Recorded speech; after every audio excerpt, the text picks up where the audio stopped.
Sirfa 300, je sors des tranchées. Montant croissant à l'étranger. Je suis à Dubaï ou à Long Beach. En moins de 30 jours, je suis à Tanger. Elle m'aime parce qu'elle aime le danger. Elle m'aime parce qu'elle aime le danger. Bastos, tu perds ta jambe, bitch. Si tu veux m'empêcher de manger. Avant soirée, je sélectionne Didier Deschamps.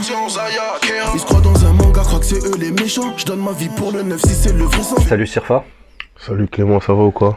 Merci de nous accueillir dans ton studio, le BNG Studio. Normal. Ouais, c'est le studio de mon producteur, ouais. Mais c'est ma maison un peu, ouais. C'est là où je suis tous les jours. D'habitude, on fait les interviews au quartier B. Et pour cette interview, on s'est déplacé rencontrer Sirfa, qui est un rappeur actif depuis une petite dizaine d'années. Et voilà, moi dans un premier temps, je voulais qu'on revienne un peu sur tes débuts.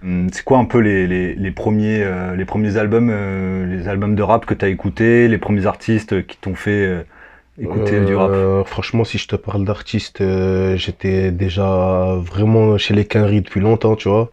Les premiers albums que je me souviens, c'est The Documentary, The Game, okay. The Massacre de 50. Okay.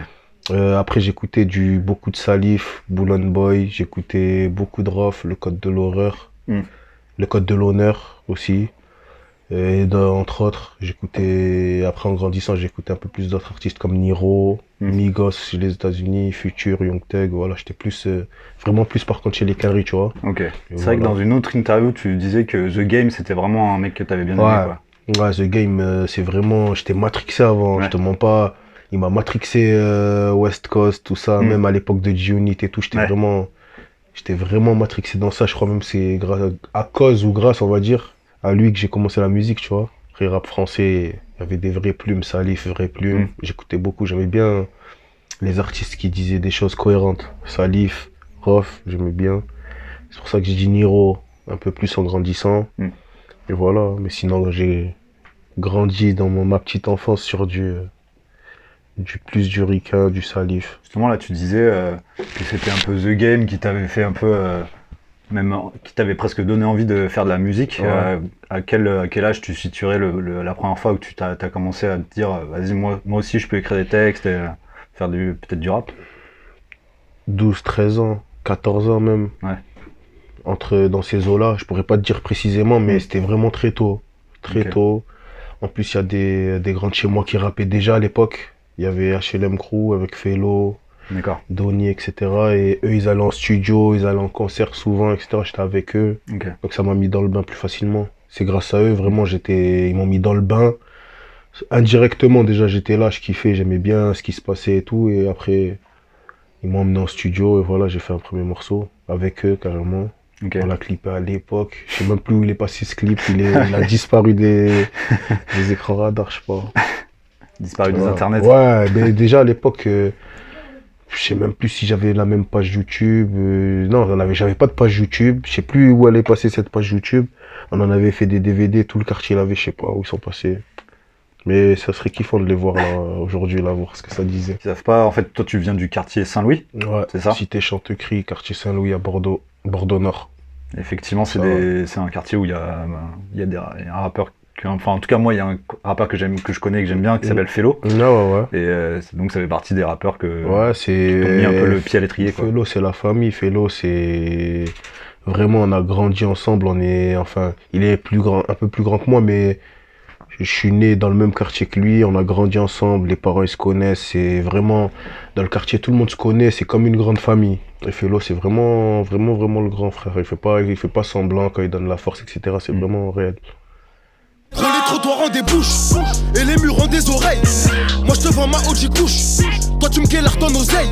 Je suis dans les coins sombres et louches, range-moi le flash ton appareil. Dans l'italienne avec juste tout ce qu'on aime c'est les housses, Bordeaux Nord c'est pareil. Un de tes premiers gros faits d'armes c'est que en fait t'as eu un morceau où t'as invité Leto et Chebet sur un morceau et qui a fait pas mal plusieurs centaines de milliers de vues, voire des millions de vues. Tu me parles, il y en a deux. Sur YouTube. Après, moi je te parle du premier. Ouais, c'est sous mes draps, Celui-là, en fait, comment il s'est fait ce morceau? Comment la connexion elle s'est faite? La connexion elle s'est faite que, en fait, moi j'ai déjà très jeune, très tôt, j'organisais des concerts à la Rock School Barbet, tu vois. Et ça s'appelait les Famas Show, il y a eu 5 éditions. La première, c'était que des artistes de la ville, des artistes locaux. Ensuite, deuxième, troisième, quatrième, cinquième édition, il y avait des invités. Donc eux, c'était quoi? C'était XV Barbare, ils étaient venus pour la deuxième, non, pour la troisième édition, PSO Thug pour la quatrième. Sauf qu'à la troisième édition, en fait, on s'est bien branché avec eux, on est resté branchés. L'été d'après, ils sont venus sur Bordeaux et voilà, c'est là que le featuring il s'est fait. Ils sont restés quelques semaines, ils étaient avec nous au quartier, à droite, à gauche un peu, et voilà. La connexion elle s'est faite, elle était fluide. D'ailleurs, force à eux, gros big up à Leto, Chebé, on est ensemble. Jack Mess, Jackie, on est ensemble. Et ouais, du coup, à partir de ce moment-là, enfin, toi, t'avais déjà une petite carrière, mais ça a peut-être pris une certaine ampleur à partir de ce moment-là. Ça a totalement pris une ampleur parce que c'était vraiment... On était en groupe déjà, j'avais un plus grand groupe à l'ancienne. Et ensuite, je m'étais retrouvé qu'avec mon petit frère. Ouais. Et après ce morceau-là, j'ai vraiment vu que ça a décollé, que c'était plus seulement local. C'était un peu plus vaste, ça prenait un peu plus d'autres villes de France. Et jusqu'à l'heure d'aujourd'hui, quand on regarde les stats, je suis plus écouté sur Paname que sur Bordeaux. Donc c'est resté et voilà, en tout cas, ça a donné un bon élan en fait. Ça. Après, il y a eu un projet qui s'appelait Côté Ouest, Ouais. qui est sorti en 2021. C'est ça. Et dessus, on retrouve Chebé, Ouais. avec Codes aussi. C'est ça. Mais il y a aussi des rappeurs de Bordeaux, du coup Fellow, Et Sams. qui donc est là, et Sams. C'est ça, c'est ça. Et pour toi, c'était important de mettre des rappeurs de Bordeaux aussi? Ouais, c'était grave important. En fait, j'aurais aimé mettre mon petit ref aussi, mais à ce moment-là, il était pas là, à cette période-là. Donc j'ai mis Sams parce que Sams, quand tu parles de Bordeaux, évidemment, c'est le nom de Sams qui ressort. Il y a le nom de Sams qui ressort. Et Fellow, comme je l'ai dit tout à l'heure, c'est la famille. Après, pareil, franchement, c'est un mec, je suis branché avec lui depuis, je crois que c'était 2016, j'ai pas envie de dire n'importe quoi. Et ça a jamais bougé. Vaillant, c'est un vrai gars, il prend des nouvelles, je prends des nouvelles, je suis à Paname, je suis avec lui, il est à Bordeaux, il est avec moi. Ça bouge pas. Et la collaboration avec Codes, justement, elle s'est faite via Chebé, il est venu avec Codes. On s'est bien entendu, ils ont passé pareil quelques jours ici. On est venu ici même là au studio BNG enregistrer le morceau. Et voilà. Même le morceau Bâtiment là que j'ai enregistré avec Chebé et Leto aussi. On l'a enregistré ici. Ok. Tous ces artistes-là, c'est des artistes qui... Leur style de rap, c'est la trappe, quoi. Ouais. Et toi, ça te correspond totalement, c'est ton style de rap. Ouais, pile. Moi, je suis vraiment dans... Comme je dis, mais même carrément, vous m'avez jamais entendu sur un morceau drill. Je suis pas trop dans la drill, je suis plus resté dans la trappe, dans la mélo. C'est tout ce que j'aime, c'est ce que j'écoute, c'est mes inspirations. J'écoute de la drill aussi. Mais je me vois pas en faire. Ouais. Non. Qu'est-ce qui te plaît? Rap, c'est ce que t'écoutes En fait, pour te dire la vérité, en fait, moi, la drill, comme je t'ai dit, je suis matrixé par les États-Unis. Ça veut dire que la drill, je sais d'où ça vient de Chicago, etc. La drill, à la base, c'est des sons, c'est des façons de parler, c'est des criminels. Ils sont là, ils ont tué un mec, ils vont dire dans un son, j'ai tué un mec, fuck ton poteau décédé, je fume ton, tu vois. Et maintenant, aujourd'hui, t'écoutes de la drill, il y a de la drill dansante. La musique, elle évolue, tu vois. Moi, perso, je juge personne, mais moi, perso, c'est pas trop mon truc, tu vois. Alors qu'en vrai, je vais pas te faire le grand... Je pourrais faire de la drill, puisque il y a certaines choses que j'ai vécues, que je vis, qui rentrent dans ces codes-là, mais je le fais pas. Je trouve que ça a pas de sens. Ouais. Ça, je trouve. Après, c'est que mon avis. Je blâme personne. La musique, elle évolue, tant mieux. Il faut que ça évolue. Ouais, c'est vrai que souvent les gens, on peut dire la drill, ça peut être un type d'instru, mais en fait ça englobe aussi un état d'esprit. Voilà, c'est vrai qu'aux États-Unis, c'est... Et moi, en vrai, j'écoutais de la drill, vraiment l'ancienne drill, j'ai kiffé. Et après, tu vois, voir que maintenant, il y a des hits dansants sur de la drill, j'avais pas trop kiffé sur le coup. Après, maintenant, ça y est, tu vois. Ça te paraissait un peu, un peu bizarre, tu vois. Okay. Non, voilà. Après, c'est vraiment Pop Smoke qui l'a popularisé de fou. Mais avant ça existait depuis bien longtemps. Mais les beats, ils étaient un peu différents carrément sur celle de Chicago, mais c'était quand même bien différent. J'ai fait tellement d'erreurs, peut-être celle de trop, pour ça qu'ils m'ont soulevé le matin. Autour de moi, ça resserrait les taux, aveuglé par la course au plata. Ma baby mama m'a attendu, libérable du mitard détendu. Un coup j'ai envie de les faire qu'écro, un coup j'ai envie de tâcher leur satin. Dernier projet Tranché volume 1, donc il y a pas mal ce truc-là, voilà, plutôt quotidien à la cité, etc. Mais il y a aussi un morceau moi qui m'a interpellé, c'est le dernier de la tracklist, c'est Netflix. Ouais, Netflix, ouais. Et ce morceau j'ai bien aimé parce que en fait tu te confies plus, enfin il est un peu différent en fait, ouais. Tu te confies plus, ouais, c'était le but. Il est assez introspectif, tu parles de passage en prison, tu parles de ta fille à un moment aussi. Ouais, c'est ça. Ta relation avec les femmes et tout, et bah voilà, la question c'est, enfin, pourquoi tu t'es senti de faire ce morceau-là? Comment ça t'est venu cette idée? Parce qu'en fait, regarde, aujourd'hui, si tu regardes côté ouest, sur les plateformes, il y est plus. Tu vois ce que je veux dire? C'est vrai. Moi, après côté ouest, voilà, j'ai eu mon passage en prison, et à la sortie, je me suis dit, côté ouest, c'était plus un essai, j'étais plus dans, bon, on va essayer de faire du son West Coast, nanani. C'est vrai. Quand je suis rentré dedans, je me suis concentré, je me suis dit, je vais faire de ce dont je suis le meilleur. Tu vois, l'autotune, la mélodie, même le kickage, des fois énervé, sans forcément le faire sur des beats West. Tu vois, je me suis dit, je vais me concentrer, etc. Et en fait, la prison, il y a qu'un con à qui ça va pas mettre une mise à jour. Tu vois, je te dis la vérité. Et en vrai, je suis sorti, je me suis dit, bon, maintenant, là, je vais prendre la direction que vous avez entendue là dans le projet Tranché, etc. Même dans le son muséum que j'ai sorti il y a pas très longtemps. Mais en même temps, je vais faire aussi un son qui va parler sans dire que c'est la prison qui m'a changé, mais l'expliquer sur un morceau. Ouais. Et t'as vu, quand tu écoutes Netflix, je dis qu'en gros, t'inquiète, mon ref, je sais ce que je fais, tu vas jamais nous rattraper. En gros, quand je sors de la prison, je vais faire les choses bien. Et, tu vois, à la sortie, j'assure, je dis un truc comme ça à un moment, tu vois. En gros, je sors, je suis concentré, on va plus, tu vois, ça va être du sérieux, tu vois. Ouais. Et toutes les choses qui m'ont fait changer d'état d'esprit, comme ma fille, tu vois, ben, je l'ai retranscrit sur le morceau, tu vois. Oui, t'avais envie de... J'avais envie de faire un morceau où je me confie, tu vois, que les gens, ils comprennent, ils essaient de comprendre, parce que tu pourras jamais comprendre quelqu'un à 100%, mais qu'ils essaient de comprendre le pourquoi du comment, pourquoi la direction elle a changé, etc. Sans le dire, la direction elle a changé parce que je suis allé en prison, tu vois. C'est pas non plus besoin de l'expliquer, ça, c'est pas que ça, c'est un tout, tu vois. Mais on n'a plus le temps, ça fait trop longtemps qu'on fait de la musique, tu vois, on n'a pas le temps de tester des choses ou d'essayer de faire comprendre des choses aux gens. S'ils sont pas réceptifs, on va faire ce dont on est le meilleur et voilà. On va essayer de faire bouger les choses, c'est tout, tu vois. Mais Netflix, en tout cas, c'est un morceau vraiment, j'ai pris du plaisir à l'écrire, à l'enregistrer, c'était... Même le type d'instru, il y a un piano, tout ça. C'est ça. Ça fait son personnel, vraiment son où tu dois parler, où les gens vont t'écouter, voilà, tu vois.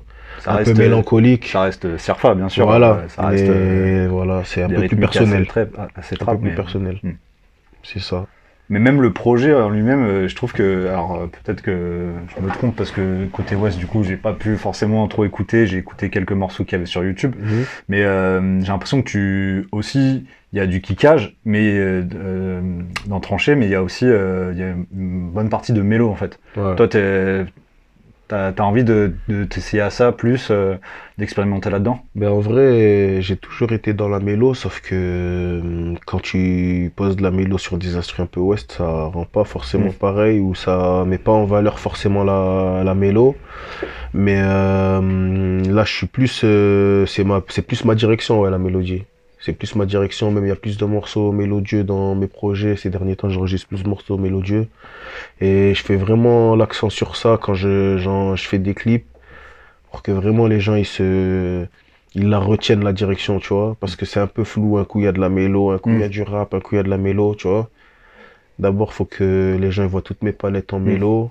Ils savent, les gens, que je sais kicker sur des instruments, sur des grosses potes. Donc on va d'abord montrer une facette que les gens ne connaissent pas, celle vraiment qui me ressemble le plus, pour après revenir encore, peut-être pas, pourquoi pas sur une série de freestyle ou sur un truc bien méchant. Pour nous c'est faire m'entériner. Que Dieu bénisse le zoo précis et shoot le rap peut faire dans le périnée.